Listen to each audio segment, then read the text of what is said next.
उस बिट्टा कराटे की पत्नी अब तक सरकारी नौकरी कर रही थी फिल्म आने से पहले तक, और वो खुलेआम घूम रहा था। साहब, कश्मीर पर जब फिल्म आई तो कुछ पंक्तियां लिखी, आपके सामने सुनाकर जाता हूं, और मैं आपसे कुछ भी नहीं लेकर, कुछ भी आपसे छीन कर नहीं जाऊंगा, आपको जो मेरे पास सर्वश्रेष्ठ है वो भी देकर जाऊंगा। कि कश्मीर पर फिल्म बनी, कश्मीर पर फिल्म बनी, हर हिंदुस्तानी जाग गया, सच्चाई की परत खुली, ये देख जिहादी भाग गया। और शत नमन विवेक तुम्हें, विवेक अग्निहोत्री कि शत नमन विवेक तुम्हें, कितना विवेक लगाया है। जो कौम सदा से सोई थी उसे हंटर मार उठाया है, जो कौम सदा से सोई थी उसे हंटर मार उठाया है। अरे गुर्जर ब्राह्मण जाट नहीं, गुर्जर ब्राह्मण जाट नहीं, हर बेटा वहां सिंधु का था। अरे गुर्जर ब्राह्मण जाट नहीं, हर बेटा वहां सिंधु का था। जो श्वेत बर्फ में लाल गिरा वो रक्त वहां हिंदू का था, जो श्वेत बर्फ में लाल गिरा वो रक्त वहां हिंदू का था। वो मैया दादी चीख मार छतों से झांक रही थी सब, वो बहन बेटियां इज्जत खातिर विष को फांक रही थी सब। और जिसको जन्नत कहते हैं, जिसको जन्नत कहते हैं, वहां नर नारी का भक्षण था, और जिहादी ताकत को भी सत्ता का संरक्षण था। बहुत अच्छे। नमन पचौर, क्या अद्भुत कविता सुन रहा। और जिहादी ताकत को भी सत्ता का संरक्षण था। छिन्न भिन्न लाशें थी सारे इंच इंच में खंडित थे, छिन्न भिन्न लाशें थी सारी इंच इंच में खंडित थे। सनातन के आधार थे वो, मत बोलो केवल पंडित। बहुत अच्छे। नमन पजौर कि सनातन के आधार थे वो, मत बोलो केवल पंडित थे। जो सीमा पार से मदद मिली उनके मंसूबे पस्त करो। भारत सरकार के सामने केवल 5 मांग रखता हूं। दादा गोविंद राठी आज व्यासपीठ पर बैठे, उनके चरणों में समर्पित करता हूं। दादा 5 मांग भारत सरकार से करता हूं, भारत सरकार ये 5 मांग पूरी कर दे, कश्मीर समस्या का निपटारा हो जाएगा। जो सीमा पार से मदद मिली, पहली मांग, जो सीमा पार से मदद मिली उनके मंसूबे पस्त करो। सन 80 के बाद हुई जो सभी रजिस्ट्री रद्द करो। भाई बहुत अच्छे, क्या बात है। मैं सरकार से आह्वान करना चाहता हूं, भारत सरकार एक नियम बनाए, सन 80 के बाद जितनी भी रजिस्ट्री हुई है उनकी जांच की जाए।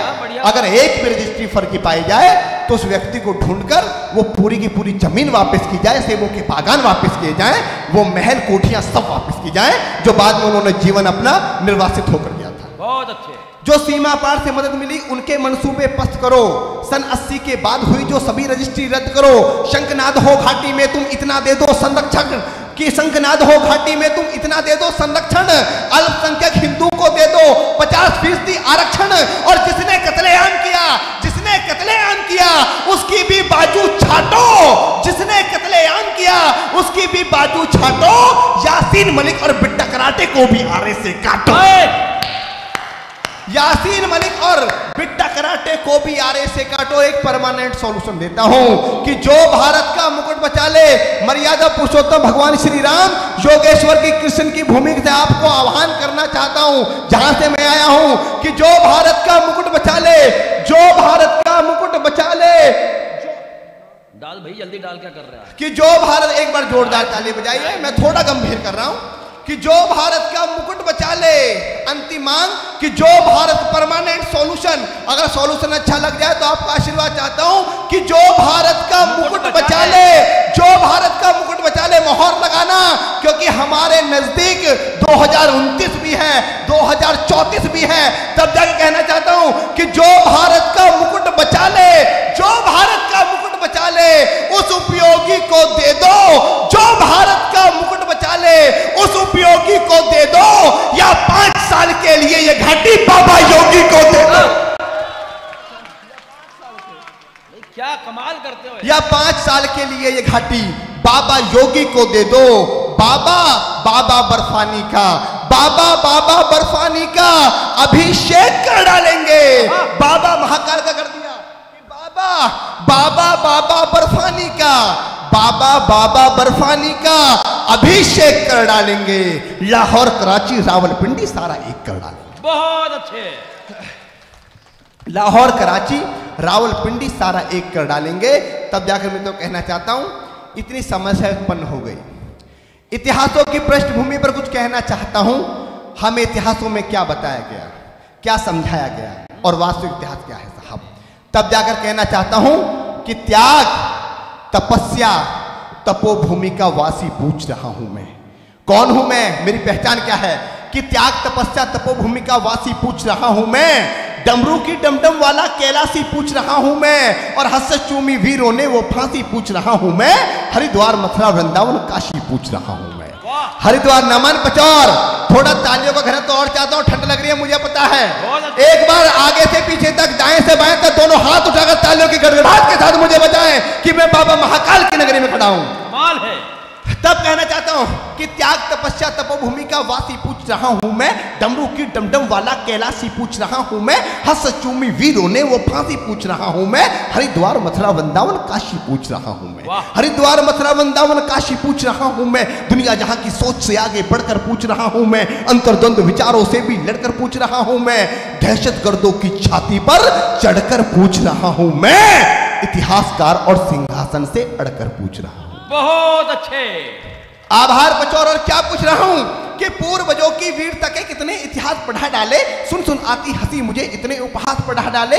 मैंने इतिहासों के अंदर कितने कितने महान सुने। कई राणा महाराणा और कितने ही चौहान सुने। सूरज की सारी किरणें भारत से होकर जाती थी। सुना यहां तक सारी दुनिया आर्यव्रत कहलाती थी। संत महात्मा, अरे संत महात्मा वीरों से ही मेरे देश का नाम रहा। संत महात्मा वीरों से ही मेरे देश का नाम रहा। अरे फिर भी मेरा भारत क्यों 1200 वर्ष गुलाम रहा। वाह, फिर भी बहुत अच्छे। मेरा भारत क्यों 1200 वर्ष गुलाम रहा। यहाँ पन्ना सी तोड़ाई थी, फिर भी ये देश गुलाम रहा। साहब क्या क्या था मेरे देश में। यहाँ पन्ना सी तोड़ाई थी, फिर भी ये देश गुलाम रहा। इस देश में लक्ष्मीबाई थी, फिर भी ये देश गुलाम। बहुत अच्छे। यहाँ पन्ना सी तोड़ाई थी, फिर भी ये देश गुलाम रहा। इस देश में लक्ष्मीबाई थी, फिर भी ये देश गुलाम रहा। क्या चाणक्य की कूटनीति बिल्कुल भी काम नहीं आई। क्या गंगा यमुना जैसी नदियां रौद्र रूप न दिखलाई। इतिहासों के पृष्ठों में तो पृथ्वीराज मतवाला है। चेतक वाले महाराणा के 1 कुंटल का भाला है। दोनों हाथों से करमवती रानी तलवार चलाती थी। इज्जत हेतु रानी पद्मिनी अग्नि में जल जाती थी। भारत माता का सीना उस दिन गर्व से फूल गया जब 19 वर्ष का खुदीराम हंसकर फांसी पर झूल गया। जब 19 वर्ष का खुदीराम हंसकर फांसी पर झूल गया। अरे बच्चों ने बचपन दे डाला, बच्चों ने बचपन दे डाला। वीरों ने जवानी दी, दाग गुलामी का भी है, माओ ने कुर्बानी दी। कमाल है। दाग गुलामी का भी है, माओ ने कुर्बानी दी। शक संदेह नहीं, बिल्कुल भारत वीरों की धरती है। मित्रों, संपूर्ण विश्व को कोई शक संदेह नहीं है कि हिंदुस्तान क्या है और हिंदुस्तान के लोग क्या हैं। तब जा कहना चाहता हूं कि शक संदेह नहीं, बिल्कुल भारत वीरों की धरती है। गंगा यमुना जैसी नदियां इसकी आरती करती हैं। इतिहासों में सच लिखा है, राणा या चौहान हुए, घास फूस का देश बचाया, कितने बड़े महान हुए। देखो देखो देखो, अरे देखो भारत के नक्शे पर, देखो भारत के नक्शे पर बारूदों के ढेर पड़े हैं। देखो भारत के नक्शे पर बारूदों के ढेर पड़े हैं। विपदाओं से क्या सीखा, हम जहां खड़े थे वहीं खड़े हैं। विपदाओं से क्या सीखा, हम जहां खड़े थे वहीं खड़े हैं। चंदन जैसी ये माटी फिर से खतरे में डाल रहे हैं। आस्तीन के अंदर हम कितने सांपों को पाल रहे हैं। और ना हारे दुश्मन से हम, ना हारे दुश्मन से हम, ना फांसी फंदों से हारे हैं। मित्रों, हम किसी आक्रांता से नहीं हारे। आक्रांताओं से तो हमने टक्कर लोहा लिया है। हम किस व्यक्ति से हारे कि ना हारे दुश्मन से हम, ना फांसी फंदों से हारे हैं। हम तो घोर अहिंसक घर के जयचंदों से हारे। क्या बढ़िया पंक्ति है, बहुत अच्छे। हम तो घोर अहिंसक घर के जयचंदों से हारे हैं। पहली बार आर्यव्रत को उस दिन ज्यादा शोक मिला। इतिहास की सबसे बड़ी गलती, इतिहास की पहली गलती। अगर वो गलती मेरा देश नहीं कर